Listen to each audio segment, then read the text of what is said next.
আসসালামু আলাইকুম ওয়া রাহমাতুল্লাহি ওয়া বারাকাতুহু। আশা করছি সকলে মহান আল্লাহ তাআলার অশেষ রহমতে ভালো আছেন, সুস্থ আছেন। আমরা সবাই অবগত আছি যে আমাদের এই পূর্ণাঙ্গ জব প্রস্তুতি কোর্সের শেষের দিকে আমরা আছি। আমাদের ম্যাথে যে বিষয়গুলো বাকি ছিল সেই বিষয়গুলো আমরা ধারাবাহিকতার সাথে শেষ করতেছি। তারই ধারাবাহিকতায় আজকে আমাদের যেটা আলোচনার টপিক সেটা হচ্ছে বৃত্ত। বৃত্ত আমাদের এখনো ক্লাস হয়নি, আমাদের আজকে হচ্ছে বৃত্তের প্রথম ক্লাসটি অনুষ্ঠিত হবে এবং বৃত্তটা আজকে আমরা শেষ করব। তো আমরা জানি যে বৃত্ত থেকে পরীক্ষাতে প্রশ্ন আসলে আমাদের 6 থেকে 7টা টাইপের কোশ্চেন এখান থেকে হয়ে থাকে বৃত্ত থেকে। তো যে কোনো জিনিস শেখার ক্ষেত্রে আগে আপনাকে বেসিক জিনিসটা একদম ধারণা নিতে হবে। তো আমরা সেখান থেকে শুরু করি, চলেন দেখেন। এই বৃত্তের কথা যদি আমরা বলি তাহলে সেক্ষেত্রে বৃত্তের বেসিক বলতে কি বোঝায়, যে একটা বৃত্ত কেমন হয়, কি দিয়ে কি, বৃত্তের মধ্যে কি কি থাকে। দেখেন এটা হচ্ছে আমাদের একটা বৃত্ত, তাই না? এই বৃত্ত হচ্ছে মাঝখানে যেটা থাকে, মাঝখানের এটাকে বলা হয় কেন্দ্র। মাঝখানের এই যে এটাকে বলা হয় কেন্দ্র। আর এই যে টোটাল পথ মানে নির্দিষ্ট কেন্দ্রকে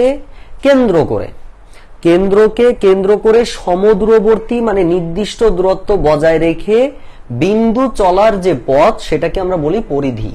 অর্থাৎ এই অংশটাকে আমরা বলে থাকি হচ্ছে বৃত্তের পরিধি। তার মানে এই যে বিন্দু চলার, বৃত্তের ক্ষেত্রে বিন্দু চলার যে পথটা সেটা হচ্ছে আমাদের পরিধি।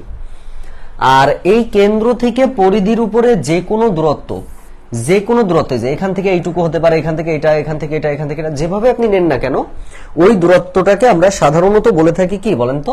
এটাকে সাধারণত আমরা বলে থাকি হচ্ছে ব্যাসার্ধ।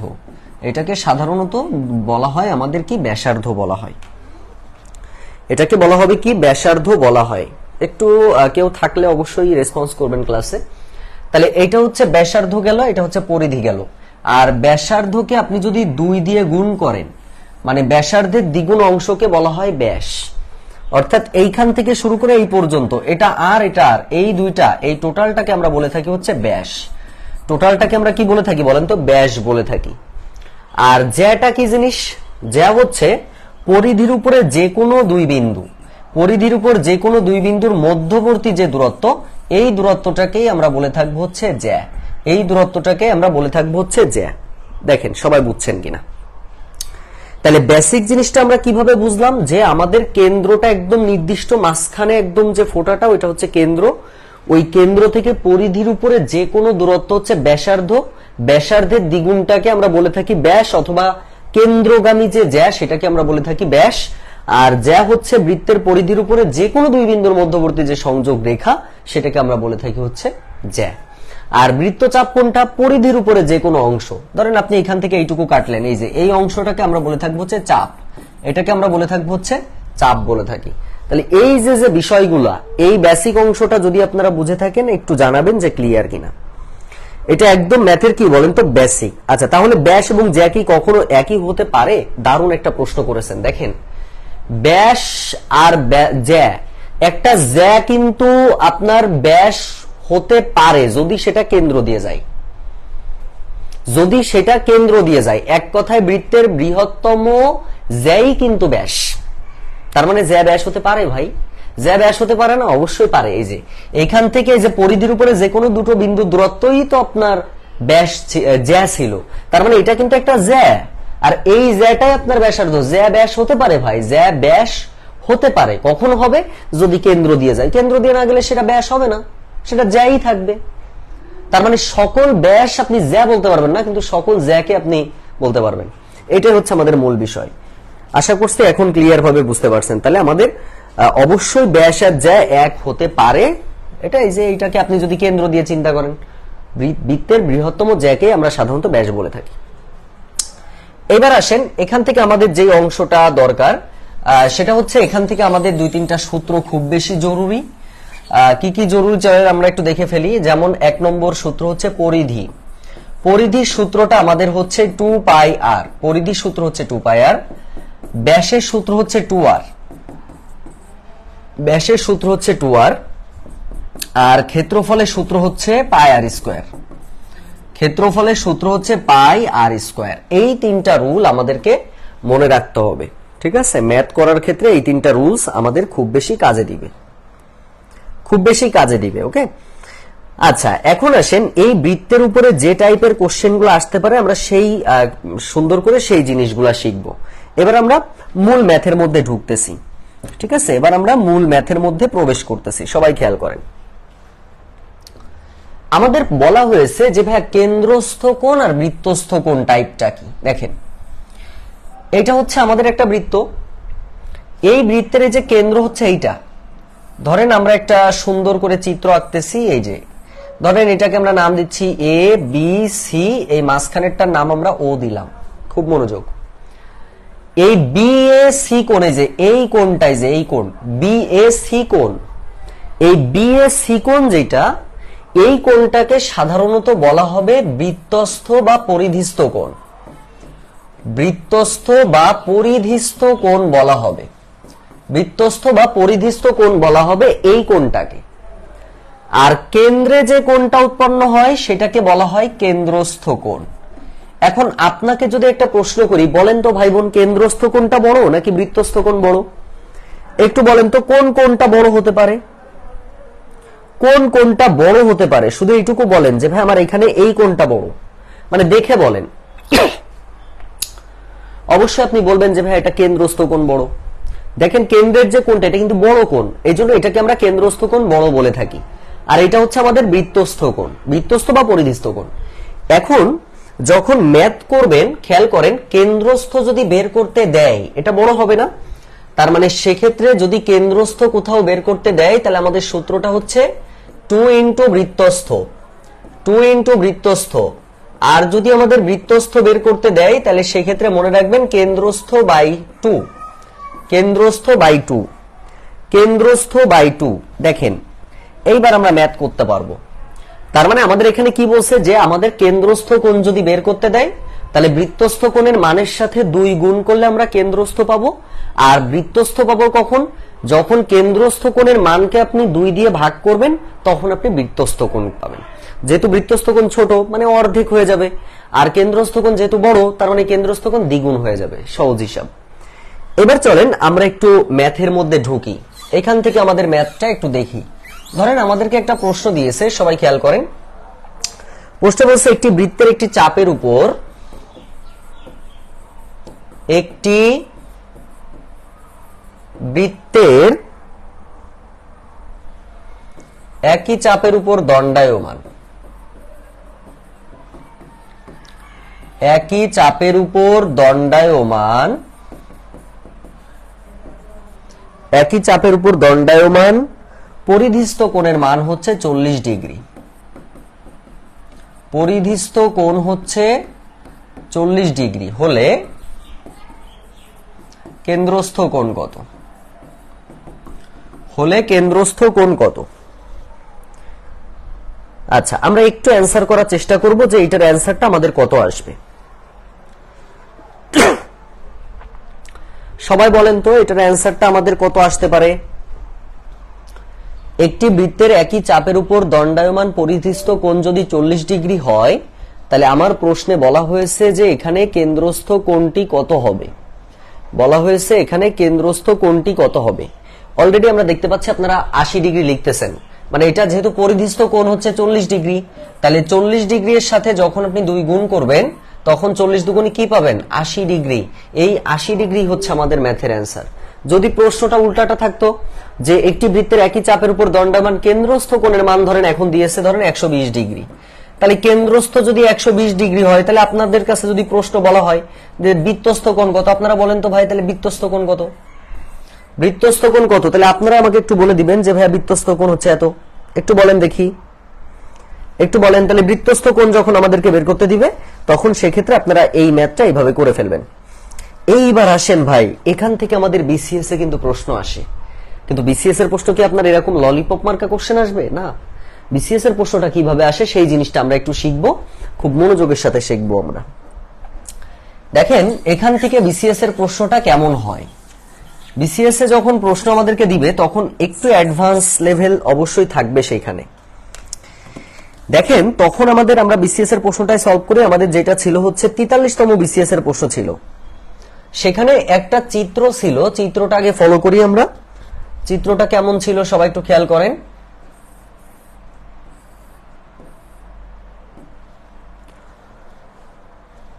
এটা এ বি সি ডি, এটা হচ্ছে ও,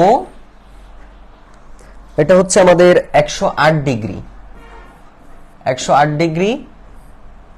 এটা হচ্ছে আপনার এক্স আছে। আপনার কাছে প্রশ্নে বলা হয়েছে যে ও কেন্দ্র বিশিষ্ট বৃত্তে, ও কেন্দ্র বিশিষ্ট বৃত্তে, কেন্দ্র বিশিষ্ট বৃত্তে এক্স এর মান কত? ও কেন্দ্র বিশিষ্ট বৃত্তে এক্স এর মান কত? এটা আবার এবার একটু আপনারা বের করে দেখেন তো পারেন কিনা। এখান থেকে একটা কথা আপনাকে মনে রাখতে হবে, সেটা হচ্ছে আমরা জানি যে বৃত্তস্থ চতুর্ভুজের, এটা কিন্তু একটা বৃত্তস্থ চতুর্ভুজ, মানে বৃত্তের মধ্যে যদি একটা চতুর্ভুজ থাকে, চার বাহু বিশিষ্ট কিছু থাকে, তাহলে সেটাকে আমরা বলে থাকি বৃত্তস্থ চতুর্ভুজ। তো এই বৃত্তস্থ চতুর্ভুজের ক্ষেত্রে, এই বৃত্তস্থ চতুর্ভুজের ক্ষেত্রে আমাদের বিপরীত বাহুদ্বয়ের যোগফল সবসময় 180 ডিগ্রি হয়। বিপরীত মানে কি, ওই যে এ কোণ আর ডি কোণের যোগফল 180 হবে, বি কোণ আর সি কোণের যোগফল হচ্ছে 180 ডিগ্রি হবে। এখানে শুধু এই কথাটি আমাদেরকে বলে দিয়েছে। তাহলে সেক্ষেত্রে আমরা এই জায়গাটা আমরা প্রথমে কি করতে পারি দেখেন প্রিয় ভাই বোন, এইটা হচ্ছে কেন্দ্রস্থ কোণের মান আছে 108 ডিগ্রি। আচ্ছা আপনারা এখান থেকে বলেন তো যে তাহলে এ কোণের মানটি কত হবে? শুধু বলেন যে ভাই এখানে এ কোণের মানটি কত হবে, শুধু এইটুকু বলবেন যে এ কোণের মানটি কত। কেউ বলতে পারবেন যে এই কোণটা মানে কেন্দ্রস্থ কোণ যদি 108 ডিগ্রি হয়, তাহলে এ কোণটা কি বৃত্তস্থ বা পরিধিস্থ কোণ? তাহলে এই পরিধিস্থ কোণের মানটি কত হবে এটা একটু বলেন। 54 ডিগ্রি বলতেছেন, তার মানে কি করলাম আমরা 108/2 অর্থাৎ 54 ডিগ্রি এর মান। ভালো কথা। এবার কি পারবেন না ভাই, এই যে কোণটাই যে এ কোণটা এবং ডি কোণটা, এই দুটো কোণের যোগফল হচ্ছে 180 ডিগ্রি। এ কোণ যোগ ডি কোণ সমান সমান 180 ডিগ্রি। তাহলে এখান থেকে এ কোণের মান কত?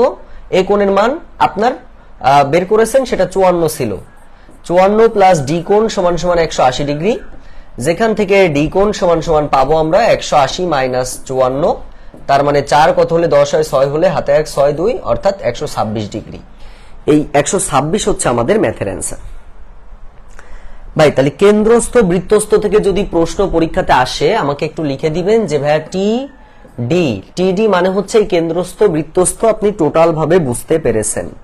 এখন আমি সামনের টাইপে সামনের টপিকে অগ্রসর হব। আমরা কি বুঝতে পেরেছি? বুঝলে একটু জানাবেন যে ভাই আমরা এটা ক্লিয়ার ভাবে বুঝতে পেরেছি কিনা।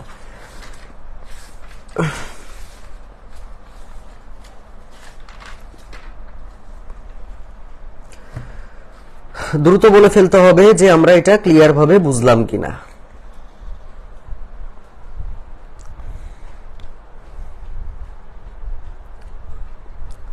হয়েছে? আমরা কি বুঝতে পেরেছি? টিডি, আচ্ছা ধন্যবাদ, ভেরি গুড, খুবই সুন্দর। এইবার আমরা চলেন পরবর্তী বিষয়টা একটু দেখি। এখন আমরা গুণ বিষয়ক শিখবো। ভাই বৃত্তের গুণ বিষয়ক বলতেই আমরা বর্গ বের করবো, আর কিচ্ছু না। এটা প্রিলিমিনারি কোর্স, আপনার যতটুকু দরকার ততটুকু আমি দেখাই দিচ্ছি। বিশেষ করে পরীক্ষাতে অনেক সময় আপনারা দেখতে পারবেন, এটা আমাদের খাদ্যের পরীক্ষাতেও এসেছে। ধরেন বলা হলো যে বৃত্তের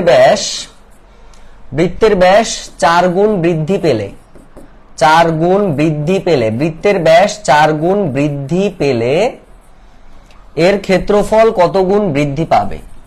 এর ক্ষেত্রফল কত গুণ বৃদ্ধি পাবে? একটু বলেন তো আপনারা অ্যান্সারটা কি হবে? কত গুণ বৃদ্ধি পাবে, এটার অ্যান্সারটা কি হবে আপনারা একটু আমাকে জানাই দেন তো। না, বিসি ওখানে বের করার কোনো সম্ভাবনাই নাই, কারণ এটার সাথে কেন্দ্রস্থ কোণের কি কোনো সম্পর্ক আছে রে ভাই? এটা কোনোদিনও সম্ভব না। কথা বুঝতে পারছেন? এটা কোনোদিনও বের করতে দিবে না ভাই, কারণ আপনি কি, এটা তো জীবনও সম্ভব না। সম্ভব কারণ আপনার কেন্দ্রস্থ কোণের সাথে এটার সম্পর্ক আছে। কেন্দ্রস্থ, এটা তো আমাদের প্রশ্নটা ছিল কি কেন্দ্রস্থ বৃত্তস্থ কোণের সাথে, বুঝছেন? এইটার এটার সাথে সম্পর্ক ছিল, আমাদের সম্পর্ক এটার সাথে নাই। কথা বুঝতে পারছেন? যার জন্য অবশ্যই আমাদের হয় এটা, না হলে এটা। এখানে 3-4টা কোশ্চেন আছে, সব কোশ্চেনে এইটা আর এইটা, এই দুটোর মধ্যে আমাদেরকে দিবে। এইবার বলেন তাহলে আমাদের এখানে আমরা কত অ্যান্সার আসবে আমাদের? তাহলে অলরেডি আমরা দেখতে পাচ্ছি আপনারা 16 বলেছেন। এটা কিন্তু আমাদের 2টা বিসিএস এর প্রশ্ন ভাই, 2টা বিসিএস এর আমাদের প্রশ্ন, খুব গুরুত্বপূর্ণ একটা প্রশ্ন বলা যায় এটা। হ্যাঁ, তাহলে সেক্ষেত্রে আমাদের যখন বলবে এরকম গুণ টাইপ থাকবে যে কত গুণ বৃদ্ধি, এই বৃদ্ধিটা শুধু যে ব্যাসের উপরে থাকবে তা না, এটা বলতে পারে বৃত্তের ব্যাসার্ধ বাড়ানোর কথা বলতে পারে, বৃত্তের ব্যাসের কত গুণ বলতে পারে। তাহলে সেক্ষেত্রে আপনি যে মানটা দেওয়া থাকবে তার উপর স্কোয়ার করে দিবেন, স্কোয়ার করলে 4 4 16, মানে অ্যান্সারটা হচ্ছে 16 গুণ। যদি এখন আপনার 3 গুণ বৃদ্ধি করতে বলে 9 গুণ হবে, 5 গুণ বৃদ্ধি করতে বললে 5 5 25 হবে, 6 গুণ বৃদ্ধি করতে বললে 6 6 36 হবে। এই হচ্ছে ম্যাথের মূল প্যাটার্ন। এটা হচ্ছে ম্যাথের কি বলেন তো মূল প্যাটার্ন। এখন ধরেন আপনাকে বললো যে দুটি বৃত্তের, সবাই খেয়াল করেন, এখন ধরেন আপনাকে বলছে কি, এখন ধরেন বলছে যে দুটি বৃত্তের ব্যাসের অনুপাত, দুটি বৃত্তের ব্যাসের অনুপাত 4:5 হলে এর ক্ষেত্রফলের অনুপাত কত? এর ক্ষেত্রফলের অনুপাত কত? একটু বলেন দেখি এইটার অ্যান্সারটা তাহলে কি আসতে পারে, একটু আমরা জানাবো যে ভাই এটার অ্যান্সারটা তাহলে আমাদের কত আসতে পারে, এটার অ্যান্সারটা কত আসতে পারে একটু জানাবেন যে এটার অ্যান্সারটা আমাদের কত আসতে পারে। 16/25 মোহাইমিনুল ভাই অনেক ভালো করবেন ইনশাআল্লাহ, অলরেডি লিখেছেন যে 16/25। এটা যেটা বলেছেন সেটা ঠিক আছে, অর্থাৎ আমরা কি করব ভাইয়া, 4 এর উপরে স্কোয়ার করব, 5 এর উপরে স্কোয়ার করব, তার মানে 4 4 16 5 5 25, 16:25 হচ্ছে আমাদের ম্যাথের মূল অ্যান্সার। আচ্ছা, তাহলে এই গুণ বিষয়ক টাইপটা যদি আপনাদের ক্লিয়ার হয় আমাকে একটু লিখে দিবেন জিডি। জিডি মানে হচ্ছে গুণ বিষয়ক ডান। ভাই খায়রুল স্যারের বইতে এই টাইপের ম্যাথ আছে আরো 7-8টা, সবাই প্র্যাকটিস করে ফেলবেন, হয়ে গেল। সেম লেভেলের ম্যাথ, আপনি ম্যাথ শিখেছেন মানে এখন নিজের প্র্যাকটিসটা নিজে করতে হবে। আচ্ছা, এইবার আসেন তো ভাইয়া জ্যা সম্পর্কিত ম্যাথ, যেটা আমাদের বিশেষ করে প্রাইমারি, নিবন্ধন, তারপরে হচ্ছে আপনার অনেকগুলো চাকরি পরীক্ষাতে জ্যা সম্পর্কিত ম্যাথ পড়ে আমরা ভয় পাই, কিন্তু ভয় পাওয়া যাবে না। প্রথমে আপনারা আগে কোশ্চেনটা দেখে আগে বোঝার চেষ্টা করবেন কি বলছে। দেখেন বলছে 13 সেন্টিমিটার ব্যাসার্ধের বৃত্তে, 13 সেন্টিমিটার ব্যাসার্ধের বৃত্তের কেন্দ্র থেকে, ব্যাসার্ধের বৃত্তের কেন্দ্র হতে 5 সেন্টিমিটার দূরে, 5 সেন্টিমিটার দূরে অবস্থিত জ্যায়ের দৈর্ঘ্য কত? এটা হচ্ছে আমাদের প্রশ্ন। একটু খেয়াল করেন, এই যে প্রশ্নটা আমাদের সামনে দেওয়া হয়েছে, এই প্রশ্নে আমাদের বলা আছে যে 13 সেন্টিমিটার ব্যাসার্ধের বৃত্তের কেন্দ্র। তাহলে আগে আপনি কি করবেন, একটা চিত্রটা ভালো করে আঁকার চেষ্টা করেন। তার মানে 13 সেন্টিমিটার ব্যাসার্ধ যখন বলছে, তাহলে ব্যাসার্ধটা অবশ্যই আপনার এরকম হবে, যে একটু ব্যাকা করে আপনি 13 সেন্টিমিটার দিলেন। 13 সেন্টিমিটার ব্যাসার্ধের বৃত্তের কেন্দ্র থেকে, যে কেন্দ্র থেকে 5 সেন্টিমিটার দূরে, এই যে 5 সেন্টিমিটার দূরে অবস্থিত জ্যায়ের দৈর্ঘ্য কত? তার মানে ধরেন এই যে এখান থেকে এইটুকু হচ্ছে টোটাল জ্যা। এখন দেখেন এই জ্যা সম্পর্কিত প্রত্যেকটা ম্যাথে আপনি মনে রাখবেন ভাই, এখানে আপনার পিথাগোরাসের সূত্রটা সব থেকে বেশি কাজে দেয়। পিথাগোরাসের সূত্রটা আমাদের সব থেকে বেশি কাজে দেয়। অর্থাৎ আমরা যদি এটা ও এ বি আস ধরেন সি দিলাম, তাহলে সেক্ষেত্রে এটা লম্বের মান, এটা কিসের মান? অতিভুজের মান। এই ভূমিটা আপনি বের করে ফেলেন।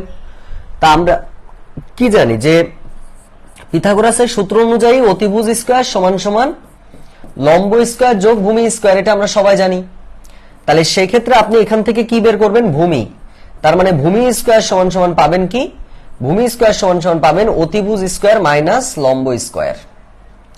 তাহলে অতিভুজের মান কত ভাই? 13। তার মানে 13 স্কয়ার মাইনাস লম্ব কত? 5 এর স্কয়ার। তার মানে 169 মাইনাস 25 মানে হচ্ছে 144। ভূমি স্কয়ার, তার মানে ভূমি সমান সমান √144, যেখান থেকে আপনার মান আসবে 12। তাহলে এই পাশটা যদি 12 হয়, তাহলে এই পাশটাও 12 হবে মাঝখান বরাবর। এইটা 12 হলে এটাও 12, তাহলে 12 12 যোগ করলে ভাই আমাদের কত আসবে বলেন তো? 24। এই 24 হচ্ছে আমাদের ম্যাথের অ্যান্সার। সবাই কি বুঝতে পারছেন? হ্যাঁ, এই ম্যাথগুলা বিশেষ করে আপনি যদি চিত্রটা ভালো আঁকতে পারেন, ম্যাথ একদম ইজি হয়ে যাবে। সত্য কথা একদম। আমরা কি বুঝতে পেরেছি? একটু জানাবেন যে ভাই আমরা ক্লিয়ার ভাবে বুঝছি কিনা। যদি ক্লিয়ার হন এখন আমি একটা করতে দিব, আপনারা একটু করে আমাকে অ্যান্সার দিবেন। ধরেন আপনাকে এখন বলা হয়েছে এখানে 13 সেন্টিমিটার না দিয়ে আপনাকে ধরেন বলা হয়েছে 5 সেন্টিমিটার ব্যাসার্ধের বৃত্তের কেন্দ্র থেকে আপনাকে বলা হয়েছে ধরেন 3 সেন্টিমিটার দূরে, 3 সেন্টিমিটার দূরে অবস্থিত জ্যায়ের দৈর্ঘ্য কত। তাহলে সেক্ষেত্রে অ্যান্সারটা কি হতে পারে একটু বলেন। প্রচন্ড গরম পড়তেছে, আসলে তো ভাবছিলাম 2টার সময় ক্লাস নিয়ে মনে হয় মজা হবে। ও মাই গড, যে তাপমাত্রা!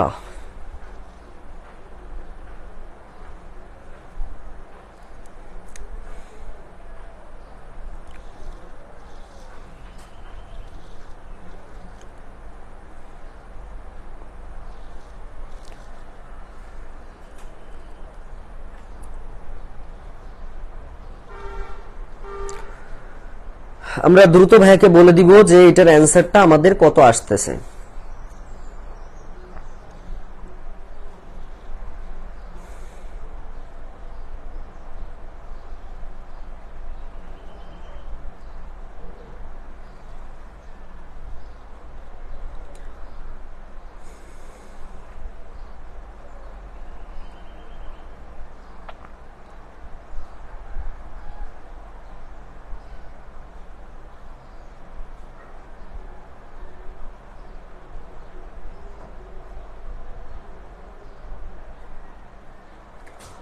আচ্ছা, অলরেডি আমরা অ্যান্সারটা এখনো পর্যন্ত হ্যাঁ 8 সেন্টিমিটার। Very good. তাহলে আশা করছি যে জ্যায়ের ম্যাথ আমাদের যেভাবেই আসুক না কেন এই যে এই ফিগার রাখবেন ভাই। এক কথায় আপনি যদি চিত্রটা ভালো করে আঁকতে পারেন আপনি ম্যাথ অনায়াসে করতে পারবেন, আর কোনো সমস্যা নেই। এইবার আসেন ভাই ক্ষেত্রফল আর পরিধি বিষয়ক ম্যাথগুলো আমরা এবার একটু দেখব। ভাই সিম্পল ক্ষেত্রফল এগুলো আমরা সবাই বের করতে পারবো, এগুলো আমাদের বেশি একটা সমস্যা হবে না। পাই আর স্কয়ার আর এটা পরিধির সূত্র হচ্ছে 2 পাই আর, এগুলো আমরা সবাই জানি, মান দেওয়া থাকলে আপনারা অনায়াসে বের করতে পারবেন। এখন কথা হচ্ছে আমরা একটু প্রশ্নগুলো একটু জটিলতার মধ্য দিয়ে শিখব। জটিলতার মধ্য দিয়ে কিভাবে দেখেন, একটা প্রশ্ন লেখেন, একটা বিসিএস এর প্রশ্ন দিয়ে শুরু করি। আমাদের প্রশ্নে বলেছে, আমি সিম্পল কোশ্চেন করাচ্ছি না, সিম্পল ভাই আপনারা পারবেন সূত্র দিয়ে, কিন্তু একটু জটিল যদি দেয় তখন স্যারেরা কিভাবে দিবে। 2 সেন্টিমিটার ব্যাসার্ধ বিশিষ্ট 2 সেন্টিমিটার ব্যাসার্ধ বিশিষ্ট একটি বৃত্তের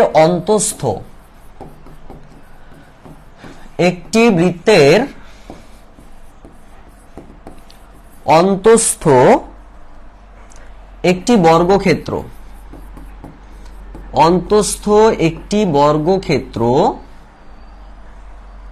বর্গক্ষেত্রের 4টি বাহু এবং বৃত্তটি দ্বারা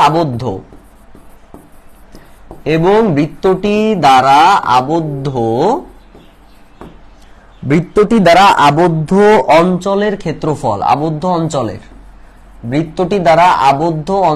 ক্ষেত্রফল কত হবে। প্রিয় ভাই বোন, এই যে প্রশ্নটা আপনারা যদি একটু ফলো করেন, এই প্রশ্নটা কিন্তু একটু যন্ত্রণাদায়ক প্রশ্ন। আপনাদের হয়তো অনেকের কাছে মনে হতে পারে যে ভাই এটা একদম পান্তা পানি, বুঝতে পারলে পান্তা পানি। ভাই আমাদের প্রথমে বলছে কি যে 2 সেন্টিমিটার ব্যাসার্ধ বিশিষ্ট একটা বৃত্ত আপনার দেওয়া আছে, তার মানে চিত্রটা আপনি ধরেন এই যে আমাদের এইটা হচ্ছে সেই বৃত্ত, এর 2 সেন্টিমিটার ব্যাসার্ধ মানে এই ধরেন আমাদের সেই 2 সেন্টিমিটার দেওয়া আছে। একটি বৃত্তের অন্তঃস্থ একটি বর্গক্ষেত্র, অন্তঃস্থ মানে কি ভিতরে, একটি বর্গক্ষেত্র মানে একটা বর্গক্ষেত্রে দেওয়া আছে, যে এই হচ্ছে আপনার সেই বর্গক্ষেত্র। ধরেন আমাদের একটু এঁকে নিলাম, এটা হচ্ছে বর্গক্ষেত্র দেওয়া আছে।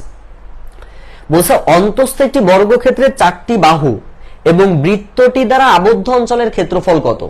আচ্ছা, আগে জিনিসটা চিন্তা করেন, আমাদের এখানে দুটো বিষয় আছে, একটা আছে বৃত্তের ক্ষেত্রফল, একটা আছে বর্গের ক্ষেত্রফল। বৃত্তের ক্ষেত্রফল থেকে যদি আপনি বর্গের ক্ষেত্রফলটা বাদ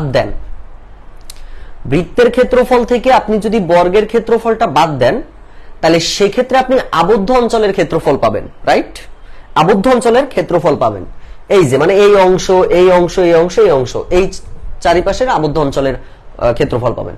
তাহলে প্রথমে আপনি বৃত্তের ক্ষেত্রফল বের করেন। আচ্ছা বলেন তো এখানে বৃত্তের ক্ষেত্রফলটা কত হবে? শুধু এইটুকু বলেন প্রিয় ভাই বোন যে বৃত্তের ক্ষেত্রফল এখানে কত। কেউ একজন শুধু এইটুকু বলবেন যে ভাইয়া বৃত্তের ক্ষেত্রফলটা কত।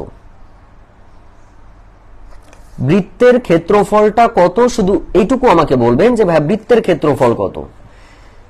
দেখি এখনো কিন্তু আমি অ্যান্সারটা পাইনি। মোহাইমিনুল ভাই লিখেছেন 8 পাই, আচ্ছা ওটা বাংলায় লিখেছেন 4 পাই। সবাই কি একমত 4 পাই? 4 পাই, ভেরি গুড। কেন ভাইয়া? কারণ আমরা সূত্র কি জানি, পাই আর স্কয়ার। তার মানে পাই ইনটু আর এর মান কত ভাই? ব্যাসার্ধ 2 আছে, তার মানে 2 এর উপরে স্কয়ার, 2 2 4 অর্থাৎ 4 পাই। একটা কাজ শেষ। এইবার আপনার দরকার হচ্ছে বর্গের ক্ষেত্রফল। আচ্ছা আমাকে একটু বলেন তো বর্গের ক্ষেত্রফলের সূত্র কি? একটু বলেন তো কেউ একজন যে ভাইয়া বর্গের ক্ষেত্রফলের সূত্র কি হয়? কেউ বলতে পারবেন বর্গের ক্ষেত্রফলের সূত্র কি? বর্গের ক্ষেত্রফলের সূত্র কি? আমরা জানি যে বর্গের ক্ষেত্রফলের সূত্র হচ্ছে ভাইয়া সরাসরি a স্কয়ার, সরাসরি a স্কয়ার। এখন কথা হচ্ছে আপনার a স্কয়ার পাওয়ার আগে আপনার তো এর মানটা দরকার। এখন a স্কয়ার আপনি কি a কিভাবে পাবেন? দেখেন প্রিয় ভাই বোন, এই অংশটা যদি আপনার একটা বর্গক্ষেত্র হয় তাহলে এটা ব্যাসার্ধ, এটা যদি আপনি দ্বিগুণ করে দেন তাহলে এটাও কিন্তু 2। তাহলে এখান থেকে এই পর্যন্ত যেটা তৈরি হয়েছে সেটা কি একটা বর্গক্ষেত্রের কর্ণের দৈর্ঘ্য না? তাহলে কর্ণের দৈর্ঘ্য এখানে 4 আপনি পাইছেন। কর্ণের দৈর্ঘ্যের সূত্র কি √2a। তাহলে √2 এর মান আপনি পাইছেন কত? 4। তার মানে এর মানটা আপনার পাচ্ছেন কত? 4/√2। তার মানে a স্কয়ার এখান থেকে বের করেন, অর্থাৎ 4/√2 এর উপরে স্কয়ার।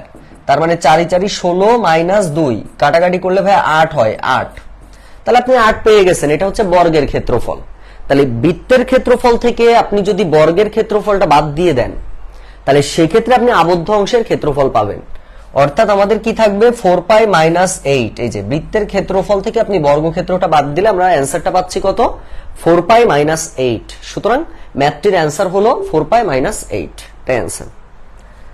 দেখেন সবাই বুঝলে আমাকে একটু জানাবেন যে ভাইয়া ক্লিয়ার ভাবে বুঝতে পারছেন কিনা। সবাই ক্লিয়ার হলে আমাকে একটু জানাবেন যে ভাইয়া ক্লিয়ার ভাবে বুঝতে পেরেছেন কিনা। না বুঝলেও বলবেন যে ভাইয়া আমি এখনো তো ক্লিয়ার হতে পারিনি, আমি আরেকবার ক্লিয়ার করে দিব, সমস্যা নেই ভাই। এইবার চলেন তো এখান থেকে আমি সহজটা কিন্তু করাচ্ছি না ভাই, যে পরিধি তো 2 পাই আর এটা আপনারা পারবেন, ওগুলো আপনারা বই থেকে দেখে নেবেন। আমি জাস্ট দুই একটা কোশ্চেন একটু কোশ্চেন দেখাই দিই, তাহলে আপনারা অ্যান্সার করতে পারবেন। আচ্ছা এইবার যদি কোশ্চেনটা একটু আপনারা চেষ্টা করবেন, না পারলে তারপর আমি তো অবশ্যই করাবো। আমাদেরকে প্রশ্নে কি বলা হয়েছে দেখেন, যে 16 মিটার পরিসীমা বিশিষ্ট, 16 মিটার পরিসীমা বিশিষ্ট, 16 মিটার পরিসীমা বিশিষ্ট একটি বর্গক্ষেত্র, একটি বর্গক্ষেত্র বৃত্তে অন্তর্লিখিত হয়েছে, বৃত্তে অন্তর্লিখিত হয়েছে। বলা হয়েছে বৃত্তটির ক্ষেত্রফল কত? বৃত্তটির ক্ষেত্রফল কত এটা হচ্ছে বলা হয়েছে। তাহলে সেক্ষেত্রে এই ম্যাথটা আপনারা একটু করার চেষ্টা করেন তো ভাই, 1-2 মিনিট টাইম, 1-2 মিনিটের মধ্যে একটু করার চেষ্টা করেন তো। তারপরে না পারলে আমি তো করাবো, সমস্যা নাই।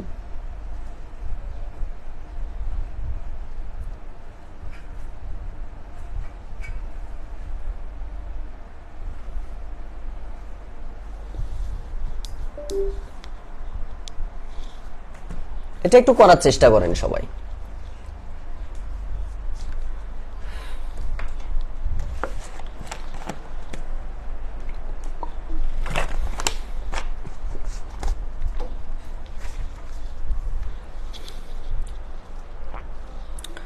বুঝে বুঝে উত্তরটা করবেন, হ্যাঁ বুঝে বুঝে উত্তরটা করলে আমাদের খুব মজা লাগবে আর কি।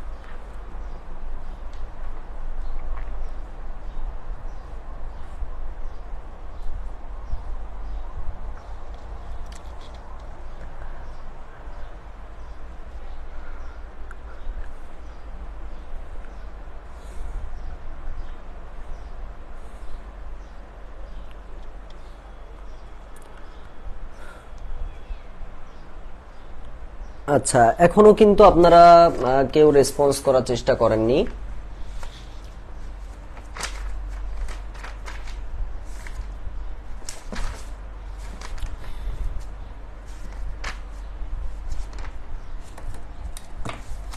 এইট পাই বলেছি, আর কেউ? 8 পাই বলেছেন, আর কেউ কিছু বলবেন?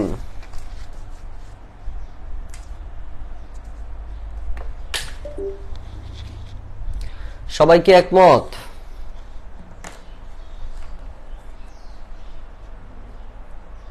আচ্ছা দেখেন প্রিয় ভাই বোন, বিষয়টা কতটা ইজি বিষয়। হ্যাঁ, 8 পাই ঠিক আছে। আমাদের প্রথম কাজ হচ্ছে, বলছে কি যে 16 মিটার পরিসীমা বিশিষ্ট একটি বর্গক্ষেত্র। আচ্ছা, তাহলে বর্গক্ষেত্রের পরিসীমার মান যদি 16 হয়, তাহলে বর্গক্ষেত্রের এক বাহুর দৈর্ঘ্য কত? বর্গক্ষেত্রের এক বাহুর দৈর্ঘ্য কত হবে? এক বাহুর দৈর্ঘ্য অবশ্যই হবে আপনার 16 বাই কি 4, তার মানে 4। তার মানে কত? 4। এখন আসেন, তাহলে এইটা তো আপনার একটা জাস্ট কি বের হয়েছে, জাস্ট বর্গক্ষেত্রের এক বাহুর দৈর্ঘ্য বের হয়েছে। তার মানে ধরেন এই যে এরকম আমরা যদি কোনো একটা জিনিস নেই, তাহলে সেক্ষেত্রে আমরা এই যে 4 4 সবগুলো 4 4 4 4 পাবো, এগুলো সব 4 4 পাবো, সেই একটা বাহু আপনি 4 পাইছেন। এইবার প্রিয় ভাই বোনেরা, এটাকে যদি আমরা একটু কর্ণ হিসাবে হিসাব করি, তাহলে কর্ণের সূত্র কি √2a। তাহলে কর্ণ আমরা লিখতে পারবো কি, কর্ণ সমান সমান আমরা লিখতে পারবো √2a। √2a, a মানে কত ভাই? √2, 4, মানে 4√2। এক কথা আমরা লিখতে পারবো 4√2। এবং এই 4√টা কি বলেন তো? এটা হচ্ছে আসলে একটা ব্যাস। কেন ব্যাস ভাই? কেন ব্যাস? কারণ দেখেন তো, এই যে কেন্দ্র দিয়ে যেটাই যাবে সেটা কি হয়? ব্যাস হবে না? কেন্দ্র দিয়ে গেলেই ব্যাস হবে। তার মানে 4√2 আমাদের ব্যাস। তাহলে এখান থেকে ব্যাসার্ধ কত হবে? এখান থেকে ব্যাসার্ধটা আপনি পাবেন হচ্ছে 4√2/2। তাহলে 2 দুগুণে 4, অর্থাৎ 2√2। তাহলে 2√2 যেটা আপনি পেয়েছেন এটা হচ্ছে ব্যাসার্ধ। এবার সূত্র আপনি জানেন, পাই আর স্কয়ার, অর্থাৎ 2√2 এর উপরে স্কয়ার পাই। তার মানে 2 দুগুণে 4, 4 দুগুণে 8, অর্থাৎ 8 পাই হচ্ছে আমাদের ম্যাথের অ্যান্সার। দেখেন বুঝতে পারছি কিনা? দেখেন আমরা বুঝতে পারছি কিনা একটু জানাবেন যে ভাই আমরা ক্লিয়ার ভাবে বুঝতে পারলাম কিনা বিষয়টা। বৃত্ত থেকে 5টা জায়গা থেকে প্রশ্ন মূলত হয়। কেন্দ্রস্থ বৃত্তস্থ কোণ এই টাইপের 2 নম্বর, 3 নম্বর হচ্ছে জ্যা সম্পর্কিত, 4 নম্বর হচ্ছে ওই যে গুণ টাইপ বিশিষ্ট, আর পরের যে টাইপটা সেটা হচ্ছে আমাদের এই যে এরপরে যেটা আমরা শিখবো সেটা হচ্ছে চাকা সংক্রান্ত ম্যাথ। এরপরে আমাদের যেটা পড়ে সেটা হচ্ছে শতকরার ম্যাথটা আমরা একটু দেখাবো। শতকরার ম্যাথ বলতে আমরা কিন্তু একটা সূত্র সবার মুখস্থ আছে, যেই সূত্র দিয়ে আমরা মোটামুটি ভাবে ম্যাথ গুলা করে থাকি। তো আমি একটু বের করি, তাহলে আপনার সুবিধা হবে। একটা প্রশ্ন আগে একটু লিখবো আমরা। দেখেন, শতকরা বলতে আমাদের কি বুঝায়? বলা হয়েছে যে একটি বৃত্তের ব্যাস, একটি বৃত্তের ব্যাস 20% বাড়ানো হলে, 20% বাড়ানো হলে এর ক্ষেত্রফল শতকরা কত বৃদ্ধি পাবে? এর ক্ষেত্রফল শতকরা কত বৃদ্ধি পাবে? শতকরা কত বৃদ্ধি পাবে? এখন এই যে ম্যাথটা আপনি দেখতে পাচ্ছেন, এই ম্যাথটা এখন আপনি করবেন কিভাবে? আমাদের যখনই কোনো ম্যাথে এরকম পার্সেন্টেজ বলে, যদি বৃদ্ধির কথা বলে, বাড়ানোর কথা বলে প্লাস করতে হয়, যদি হ্রাসের কথা বলে মাইনাস করতে হয়। সূত্র আমরা কি জানি যে x plus Y plus X Y by কত 100। তার মানে এখানে আপনাকে কি বলছে? 20% বাড়ানোর কথা বলছে। তাহলে x এর মান কত ভাই? +20। তার মানে আপনি লিখবেন +20, এটাও লিখবেন +20, সবই প্লাস দিবেন। কেন? বাড়ানোর কথা বলছে। তাহলে +20 ইন্টু +20 বাই কত? বাই হচ্ছে 100। তাহলে 20 আর 20 যোগ করলে হচ্ছে 40 হবে, প্লাস 0 0 কেটে দেন, 0 0 কেটে দেন, 2 2 4, অর্থাৎ 44% হচ্ছে আমাদের ম্যাথের অ্যান্সার। আচ্ছা, যদি এখন আপনাকে বলা হয় যে ধরেন এই সেম ভাবে বললো যে একটি বৃত্তের ব্যাস 10% কমানো হলে এর ক্ষেত্রফল শতকরা কত হ্রাস পাবে, তাহলে সেক্ষেত্রে অ্যান্সারটা কত হবে সেটা একটু বের করে আমাকে বলেন। এরপরে আমাদের চাকা সংক্রান্ত ম্যাথ করলে মোটামুটি আমাদের যে বৃত্ত থেকে প্রশ্নগুলো আসে আমরা বেসিক সহ সেই জিনিসটা ক্লিয়ার হয়ে যাব আর কি।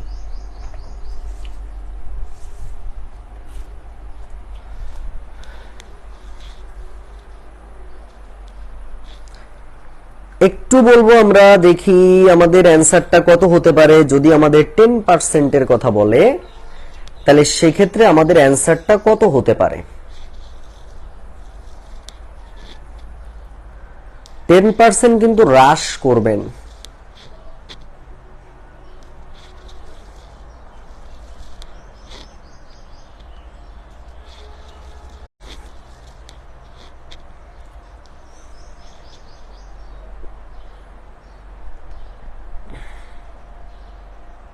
%19 কমবে। তার মানে তখন আপনি কিভাবে লিখলেন ভাই? এই জায়গাতে আপনি তখন লিখবেন যে মাইনাস মাইনাস দিয়ে লিখবেন, তাই না? তার মানে এখান থেকে আপনি লিখতেছেন -10 প্লাস দিয়ে -10 ইন্টু -10 বাই কত 100। তার মানে এখান থেকে -20, এখান থেকে হচ্ছে -20, তারপর হচ্ছে মাইনাস মানে যে প্লাস 1 কিভাবে? 0 কাটা 0 কাটা, তার মানে আমাদের -19 অর্থাৎ 19% হচ্ছে আমাদের ম্যাথের অ্যান্সার। আর 19% মানে যেহেতু সামনে মাইনাস আছে এই জন্য লিখবেন যে ক্ষেত্রফল কমে। ওকে, আচ্ছা আমাদের লাস্ট টাইপ সেটা হচ্ছে আমাদের চাকা সম্পর্কিত। এই চাকা সম্পর্কিত ম্যাথের ক্ষেত্রে আগে আপনাকে একটা নোট লিখতে হবে। নোট লেখেন যে কোন চাকা একবার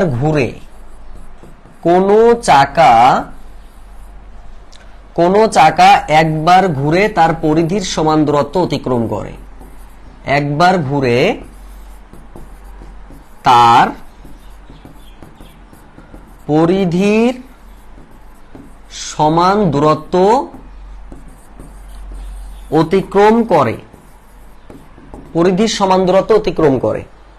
আচ্ছা কেউ বলতে পারবেন যে পরিধির সমান দূরত্ব বলতে কত ডিগ্রি কোণ সে অতিক্রম করে? ডিগ্রিতে সে কত ডিগ্রি কোণ অতিক্রম করে একটু কেউ বলতে পারবেন? যে ডিগ্রিতে সে কত ডিগ্রি কোণ হবে? মানে একটা চাকা ধরেন এখান থেকে যাত্রা শুরু করে যে এখান থেকে ঘুরে সে পরিধির এই যে টোটাল সমান দূরত্ব অতিক্রম করলো, তাহলে আমার প্রশ্ন হচ্ছে সে এখান থেকে শুরু করে এই পর্যন্ত যেতে টোটাল কত ডিগ্রি অতিক্রম করে? 180 ডিগ্রি না। মহিমিনুল ভাই এটা ভুল উত্তর দিয়েছেন। 180 কোনো ক্রমেই না, এটা 90 অর্থাৎ 360 ডিগ্রি কোণ উৎপন্ন করে। এই কথাটা মনে রাখলে কিন্তু আমরা ম্যাথ অনেকগুলো করতে পারবো। এই কথাটুকু, তার মানে কোন চাকা একবার ঘুরলে সেটা 360 ডিগ্রি যায়, এটা মাথায় রাখবেন। কোন একটা চাকা একবার ঘুরলে সেটা অবশ্যই 360 ডিগ্রি যায়, আর কোনো কাজ নেই। তাহলে বিষয়টা কেমন দাঁড়ায় চলেন আমরা দেখি। আমরা যদি একটা প্রশ্ন একটু অ্যানালাইসিস করি, আমাদেরকে ধরেন দেওয়া আছে যে একটি গাড়ির চাকা প্রতি মিনিটে, খেয়াল করেন, একটি গাড়ির চাকা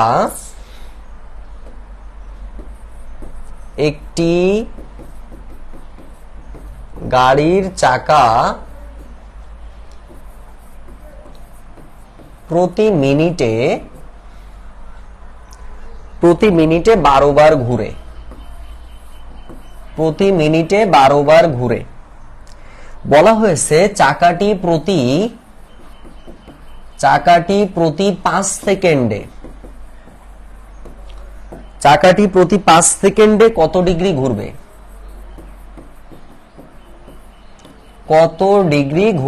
এটা হচ্ছে আমাদের প্রশ্ন।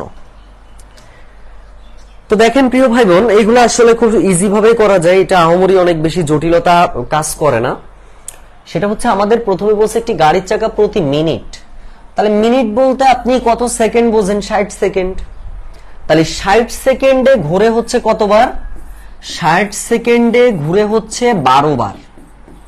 60 সেকেন্ডে ঘুরে হচ্ছে 12 বার, অতএব 1 সেকেন্ডে ঘুরবে কম, অর্থাৎ 12/60 বার। অতএব আমাদেরকে বলছে যে 5 সেকেন্ডে সে কত ডিগ্রি ঘুরবে। তাহলে 5 সেকেন্ডে সে ঘুরে কত? 12 গুণিত 5 বাই হচ্ছে 60, তার মানে 5 12 60/60, যেখান থেকে আমরা পাবো হচ্ছে একবার। তাহলে একবার চাকাটা হচ্ছে টোটাল একবার ঘুরতেছে।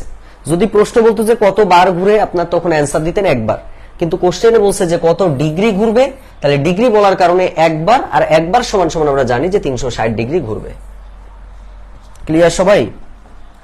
সবাই কি বুঝতে পারছেন? যদি বুঝে থাকেন এবার আমি একটা করতে দিব, এইটা দিয়েই আমরা শেষ করব। এটা আপনারা একটু ঝটপট করে ফেলবেন। আমাদের এখন প্রশ্নটা ধরেন দিয়েছে কি, একটি চাকা প্রতি মিনিটে